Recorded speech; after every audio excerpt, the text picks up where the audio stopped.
Assalamualaikum warahmatullahi wabarakatuh.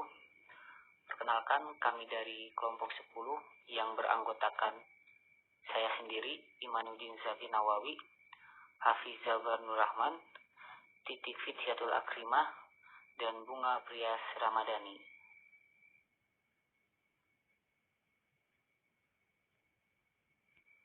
Kami di sini insya Allah akan mempresentasikan beberapa judul. Yang pertama yaitu pendahuluan dalam karya ilmiah, yang kedua rumusan masalah dan pendahuluan, yang ketiga tujuan penulisan, yang keempat pembahasan dan penutupan. Untuk poin yang pertama yaitu apa itu pendahuluan. Pendahuluan merupakan bab pertama dari karya tulis yang berisi jawaban apa dan mengapa penelitian itu perlu dilakukan. Bagian ini memberikan gambaran mengenai topik penelitian yang hendak disajikan. Oleh karena itu, pada bab pendahuluan memuat latar belakang masalah, perumusan masalah, dan tujuan pendahuluan. Cara menulis latar belakang. Yang pertama adalah dasar atau titik tolak untuk memberikan pemahaman kepada pembaca atau pendengar mengenai apa yang ingin kita sampaikan. Selanjutnya, latar belakang yang baik harus disusun dengan jelas mungkin dan bila perlu disertai data atau fakta yang mendukung.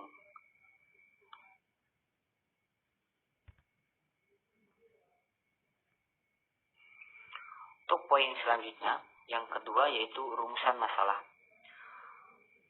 Adalah pertanyaan-pertanyaan mengenai masalah sebuah hal atau kejadian yang berbentuk kalimat tanya yang sederhana, singkat, padat, dan jelas. Cara membuat rumusan masalah. Yang pertama, ketahui apa yang menjadi masalah dalam penelitian. Yang kedua, pikirkan mengenai hal-hal yang menjadi pertanyaan pada sebuah penelitian secara kritis. Yang ketiga, jabarkan semua yang muncul di pikiran dengan menggunakan pertanyaan 5W. When, why, where, who, what, and how.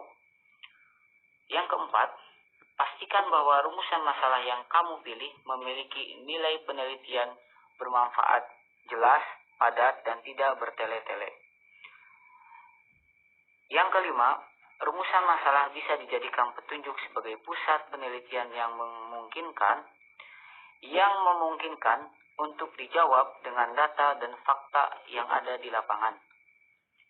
Yang keenam, hubungkan rumusan masalah yang didapat dengan teori-teori yang ada.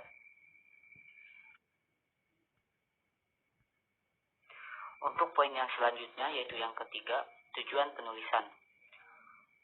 Adalah satu gambaran atau perencanaan menyeluruh yang akan mengarahkan di dalam penulisan selanjutnya. Cara menentukan tujuan penulisan atau sumber.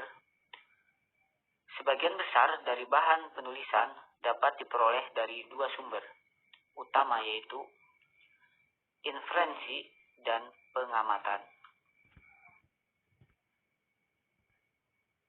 Untuk poin yang selanjutnya, yang terakhir, yaitu pembahasan. Membuat pembahasan harus sesuai dengan variabel judul.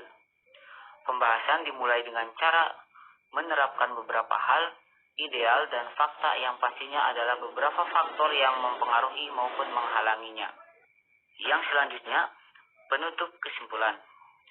Kesimpulan adalah pernyataan atau proposisi, kalimat yang disampaikan, yang diambil dari beberapa aturan inferensi yang berlaku.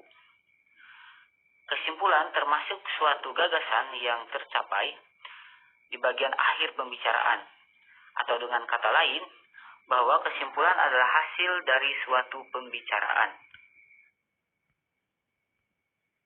Yang selanjutnya yaitu cara menulis kesimpulan. Pertama, nyatakan kembali topiknya. Nyatakan kembali topik tersebut secara singkat juga menjelaskan mengapa itu penting. Yang kedua, tulis ulang tesis Anda selain topik. Yang ketiga, Ringkas poin-poin utama. Yang keempat, tambahkan poin penting jika belum dijelaskan. Selanjutnya, saran adalah suatu bagian dalam bab penutupan dalam sebuah penulisan. Pada bagian yang terdapat di sebuah akhir paragraf, di mana dengan diawali suatu serangkaian kata-kata atau saran.